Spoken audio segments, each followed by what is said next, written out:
My girlfriend wanted an open relationship. Now I'm wondering if I'm the bad guy for thinking about her best friend. I'd never thought I'd be the kind of guy writing into Reddit for advice. But here I am. My girlfriend Emma, 28 female, and I, 29 male, have been together for just over 3 years. We live together in a small but cozy apartment, split bills, share a car, and had even started talking about marriage. If you'd asked me a couple of months ago, I'd have said we were solid. Sure, things had felt different lately. Emma had been a little more distracted, spending more time on her phone, working late more often, and going out with her friends on weekends without me. But I chalked it up to the normal ebbs and flows of a long-term relationship. Then came the dinner. We were at our favorite Thai place, halfway through our pad see ew, when she set her fork down and said, completely casually, "I've been thinking, maybe we should open the relationship." I honestly thought she was joking at first. I laughed. She didn't. She just stared at me, like she'd been rehearsing this in her head for weeks. "I just feel like I need to explore," she said. "I love you, but I don't want to feel tied down. This could make us stronger. I want us to be honest with each other about our needs." I was blindsided. My mind was spinning, trying to process what she was saying. We weren't fighting. We weren't unhappy, at least. I thought we weren't. And now, she wanted to sleep with other people. I asked her if there was someone else already. She denied it. Said it was just a feeling she'd had. A curiosity she wanted to follow before resentment built up. I wish I could say I immediately stood up for myself and said, "No, that's not what I want." But that's not what happened. Instead, I froze. My heart was pounding. All I could think was, if I say no, she might leave me. The rest of that night was a blur. We talked about boundaries. She said she wanted the freedom to go on dates. Maybe sleep with someone if the vibe was right. But she'd still come home to me. We'd keep emotional intimacy for ourselves. I nodded along, even though the whole thing felt like someone had reached inside me and pulled out my stomach. Over the next week, I asked some friends for advice. The reactions were split. Some said it might be worth trying, that it could be a phase. Others flat out told me to run, that once someone asks for an open relationship, the dynamic is never the same. In the end, I reluctantly agreed. I told myself it was just temporary, that maybe she'd get it out of her system and we could go back to how things were. I set boundaries, no mutual friends, no bringing anyone home, and total honesty about when she was seeing someone. Within 2 weeks, she was going out a lot more. Some nights she wouldn't come back until late, smelling like perfume that wasn't hers. Communication between us dropped to almost nothing. She'd be on her phone with a small smile while I sat next to her in silence. If I asked who she was talking to, she'd say just a friend. I felt myself shrinking in that apartment. I stopped bringing it up because every time I did, she'd roll her eyes and tell me I was being insecure. So I threw myself into distractions. I started going to the gym again, took on more hours at work, reconnected with hobbies I'd neglected: photography, hiking, even cooking. Anything to keep my mind from imagining her with someone else. That's when Sophie, Emma's best friend, reached out. Sophie, 27 female, has been in our friend group for years. She's always been bubbly and easy to talk to, but we'd never really hung out one-on-one. One afternoon, she texted me asking if I was okay. She said she'd noticed Emma was doing her own thing a lot lately and wanted to check in. Told her the truth, that Emma had asked for an open relationship, that I'd agreed, and that I was trying to deal with it. Sophie's response was immediate. "That's messed up. You don't deserve that." We ended up meeting for coffee. At first, it was just small talk, but pretty soon, we were talking about life, relationships, and how things change over time. Sophie admitted she didn't agree with what Emma was doing, and that she thought I was handling it better than most people would. She didn't flirt or cross any lines, but there was something in the way she listened, like she actually cared. Over the next few weeks, we messaged more, sometimes about nothing in particular, memes, random observations, other times about deeper stuff. She'd ask how my day was and mean it. She encouraged me to focus on myself and reminded me that I was allowed to set boundaries, even if I was scared of losing Emma. And here's where I start to feel guilty. I like talking to her. I like the way she makes me feel seen. There's a warmth in our conversations that I haven't felt with Emma in a long time. The other night, Sophie and I were at a mutual friend's birthday party. Emma didn't come. She was busy. Sophie and I ended up sitting on the back patio, just the two of us, talking for almost an hour. She laughed at one of my stupid jokes, and for a moment, I forgot about all the mess in my life. I haven't done anything with Sophie. No flirting, no touching, nothing physical. But I can't deny, I thought about her more than I should. I don't know if that makes me the bad guy. Part of me feels like I'm just looking for connection, wherever I can find it. But another part worries I'm crossing an emotional line. All I know is that I'm tired of watching the person I love drift further away while I sit here, trying to convince myself this is what I agreed to. I used to think I'd do anything to keep Emma. Now, I'm not so sure. Update 1. I'm starting to realize I deserve better. And I don't think she likes. It's been about a month since my original post. Reading through the comments here and talking to some friends has been eye-opening. I didn't realize how many people saw Emma's request for what it really was, an exit ramp, where she still got to keep all the perks of our relationship. Unfortunately, she's made it clearer and clearer that I'm basically her emotional safety net. Since we opened the relationship, she stopped pretending to hide her other dating life. She sit across from me at the kitchen table, scrolling through her phone with this little smile, and then out of nowhere say something like, "Oh, I matched with this guy. He's really into hiking. I think we'd have fun together." She says it like she's telling me about a new TV show she's excited to watch, not about going out with another man while I'm still here doing her laundry. The affection is gone. She barely touches me anymore unless it's a quick pat on the shoulder or a half-hearted hug when she's leaving the apartment. She comes home late, sometimes at 2 a.m., and doesn't even bother to make excuses. I'm starting to realize the only things she still relies on me for are paying half the bills and being someone she can vent to about her workday. Meanwhile, Sophie, her best friend, has become an actual source of kindness in my life. We've started meeting for coffee every week. Sometimes we talk about Emma, but more often, we talk about random things, our childhoods, our career goals, music we like. She has this way of actually listening when I speak, like she's not just waiting for her turn to talk. Last week, she admitted something that stuck with me. We were sitting in a quiet corner of this little cafe, and she looked me right in the eye and said, "I think Emma's making a huge mistake. She's got someone who loves her and would do anything for her, and she's throwing that away like it's nothing." It was such a simple statement, but it hit me hard. No one else had said it so plainly. Then came the weekend. Emma told me she was going on a hiking trip with one of the guys she'd met. She didn't invite me. She didn't even ask if I had plans. She just announced it and said she'd be back Sunday night. The old me would have sat at home, stewing in jealousy and sadness. Instead, I texted Sophie and asked if she wanted to hang out. We ended up spending almost the entire weekend together. Saturday, we went to a farmer's market, bought a bunch of fresh vegetables, and made dinner at my place. Sunday, we went on a long walk through a park I hadn't been to in years. Nothing physical happened, but emotionally, it felt intimate, comfortable, like being with someone who actually wanted to be there. At one point, we were sitting on a bench, watching the sun go down. Sophie said, "You know, you deserve someone who chooses you without hesitation." I didn't know what to say. I just sat there, feeling the truth of her words sink in. When Emma got home late Sunday night, she barely looked at me. She dumped her bag in the corner, took a shower, and went straight to bed.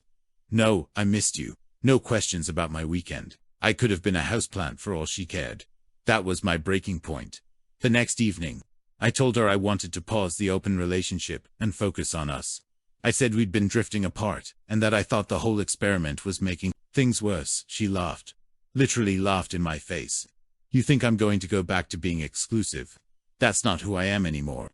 If that's what you want, maybe this isn't going to work." She said it like a challenge, like she was daring me to call her bluff. I didn't take the bait. Instead, I just nodded and said I needed time to think. Inside, though, my decision was already made. I didn't break up with her right there, but that night, I started looking for apartments. I made a spreadsheet of my finances and figured out how to cover rent on my own. I quietly began moving some of my personal items, camera gear, books, important documents, to a storage unit. I haven't told Sophie about this plan yet. I'm not sure why. Maybe I don't want her to feel pressured, or maybe I'm scared that admitting it out loud will make it too real. But here's the truth. I'm starting to feel more for Sophie than I do for Emma, and I don't know what that means yet. I haven't acted on it, but it's there. This quiet, steady pull toward someone who treats me like I matter. I don't know where this is going, but I do know one thing. I'm done being the guy who sits around waiting for scraps of attention. Update 2. I finally took my life back. and found something real. It's been another month since my last update. And if you'd told me then how different my life would look now, I probably wouldn't have believed you. After Emma laughed at the idea of going back to an exclusive relationship, something inside me clicked. I realized I'd been living like a guest in my own life, afraid to rock the boat, even when it was sinking, so I started planning my exit. Quietly, the first step was finding my own place. I spent a couple of evenings browsing listings after Emma went to bed, and eventually found a small but bright one-bedroom apartment in a part of town I'd always liked. The rent was doable on my salary, and the landlord was willing to let me move in gradually over the next month. I signed the lease without telling Emma. Then came the slow move. I started under the guise of decluttering, taking boxes of old books, camera gear, and winter clothes to storage. Really, my new place. I even bought a few cheap duplicates of things like utensils and towels, so she wouldn't notice anything missing. It felt sneaky, but it also felt liberating. Every time I closed the door on my new apartment, knowing she had no idea it existed, I felt like I was reclaiming a part of myself. Through all of this, Sophie and I kept seeing each other. Coffee dates became walks in the park, which became evenings cooking together, which became sitting on my couch talking for hours without realizing how late it had gotten. There were small moments that stuck with me, like the way she'd reach across the table to steal a fry from my plate without asking, or how she'd listen intently when I talked about photography, asking questions like she genuinely cared. One night, I told her about the new apartment. Not everything, just that I'd found a place of my own and would be moving out soon. She smiled, and there was this flicker of relief in her eyes. "That's good," she said softly. "You deserve your own space. And your own peace." It was the first time in months I felt like someone was rooting for me without an ulterior motive. Funny thing, as soon as I started pulling away, Emma seemed to notice. Suddenly she was asking me what I was doing after work, making jokes about me being mysterious. She even suggested we go out to dinner one night, something we hadn't done in ages. But there was an edge to her tone, especially whenever Sophie's name came up. Once, when Sophie texted me while we were watching TV, Emma smirked and said, "What's my best friend want with you? Should I be jealous?" She laughed after she said it, but there was something sharp behind it. I didn't answer, just put my phone down. The moment with Sophie happened on a Tuesday night. We were at my new apartment. She'd come over to help me unpack some kitchen stuff. We made pasta, poured wine, and talked about everything from our worst childhood haircuts to the weirdest jobs we'd ever had. At some point, I caught her looking at me differently, softer, but also like she was holding something back. "What?" I asked, smiling. She hesitated, then said, "I've had feelings for you for a while, even before all this. But I didn't want to cross a line, or be part of anything messy." I didn't know what to say. My heart was pounding. I told her I felt the same, but I didn't want to do anything until things with Emma were officially over. She nodded. "I can wait. I'm not going anywhere." And then, like it was the most natural thing in the world, we kissed. It wasn't rushed or heated, just warm, certain, and grounding. 2 days later, I asked Emma to sit down.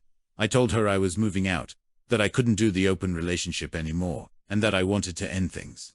I spoke calmly, without anger. She stared at me like I'd grown a second head.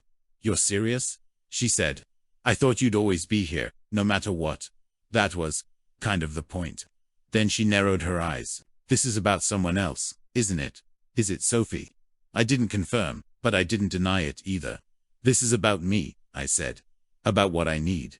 She called me selfish. Said I was throwing away 3 years over a rough patch, but I could see it in her face. This wasn't about losing me. It was about losing control. When I left that night, I took the last of my things and didn't look back. Over the next few weeks, Emma sent texts, then long emails. At first, they were defensive, saying I was overreacting, that I'd regret it. Then they shifted to emotional, telling me she missed me, that she made a mistake, that maybe she could give exclusivity another try, if that's what I really wanted. I didn't respond. I'd spent too long waiting for her to care. Now that she suddenly did, it was too late. Instead, I focused on my new apartment, my work, and my own well-being. Sophie and I still took things slow, but the difference was night and day. Being with her felt easy. No games, no power struggles. Just two people who liked each other and wanted to see where it went. When Sophie and I finally decided to make it official, it didn't feel like some dramatic announcement. It felt like the natural next step. We went out for dinner, walked home, holding hands. and she spent the night at my place for the first time. We're still keeping things low-key, partly out of respect for the mess with Emma, but mostly because we're just enjoying each other, without rushing. For the first time in a long time, I feel like my life is mine again. Then, yesterday, I got a message from Emma, a long one, the kind where you have to scroll 3 times to get to the end. I haven't read it yet. Part of me doesn't care what it says, but another part wonders if it's an apology, a confession, or maybe some last attempt to pull me back in. I guess I'll find out soon. Final update: I read her message, and it gave me exactly what I needed to move on. It's been about 3 months since I last posted, and I can honestly say I'm in a completely different place, emotionally, mentally, and even physically. I'm living in my own apartment now, the one I secretly moved into while things with Emma were crumbling. It's nothing fancy, but it's mine. Every corner feels like a reflection of who I am, not a compromise to keep someone else comfortable. Sophie and I are officially together. We took it slow, as promised, and that patience paid off.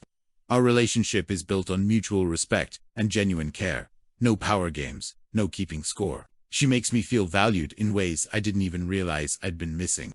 I've also reconnected with friends I'd drifted away from while I was wrapped up in the mess with Emma. I've started hiking more, taking weekend trips with friends, and getting back into photography. For the first time in years, I wake up excited about my own life. That long message from Emma, I finally read it last week. It wasn't dramatic or explosive. In fact, it was almost sad. She started with a flood of nostalgia, little memories from when we first met, trips we took, inside jokes. Then she shifted into apologies, saying she hadn't realized how much she was hurting me until I walked away. The part that stood out was when she admitted she'd assumed I would never leave. She wrote, "I thought you'd always be there, no matter what I did. I didn't think I could lose you." She didn't outright ask to get back together, but it was clear she regretted how things ended. She mentioned feeling lonely, that the open relationship wasn't as fun as she thought it would be, and that she missed the stability I gave her.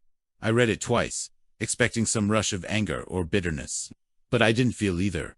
All I felt was closure.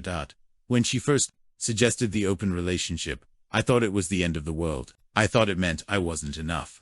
I twisted myself into knots trying to make it work, sacrificing my own comfort just to keep her happy. Now I can see that moment for what it was, the beginning of my awakening. Her request forced me to ask questions I'd been avoiding about what I truly want, what I deserve, and where my boundaries are. If she hadn't pushed me into that uncomfortable place, I might have stayed in a relationship that was slowly hollowing me out. I realized something important. Love should never feel like you're constantly auditioning for the role of worthy partner. It should be mutual effort, not one-sided sacrifice. Looking back, the biggest lesson I've learned is that you can't control how someone treats you, but you can control how long you allow it. If someone shows you, through their actions, not just their words, that you are not their priority, you have a choice. You can stay and keep hoping they'll change, or you can leave and create space for someone who will choose you without hesitation. I also learned that sometimes endings aren't the tragedies we think they are. Sometimes they're the doorways to the life you're supposed to be living.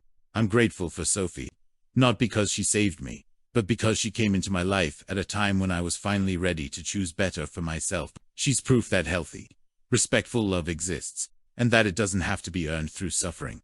But more than anything, I'm grateful to myself for finally stepping up and taking control of my own happiness. That was the real turning point. For anyone reading this, you're reading this and you're in the place I was, confused, scared, trying to hold on to something that keeps slipping away. I hope you know that you are allowed to walk away. You are allowed to choose yourself. The fear of leaving is almost always worse than the reality of it, because once you're out, you start to realize just how much of yourself you'd been shrinking to fit into a space that wasn't made for you. I'm closing this chapter now.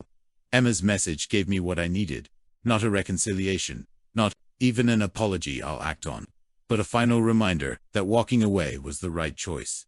My life now isn't perfect, but it's mine, and that's more than enough.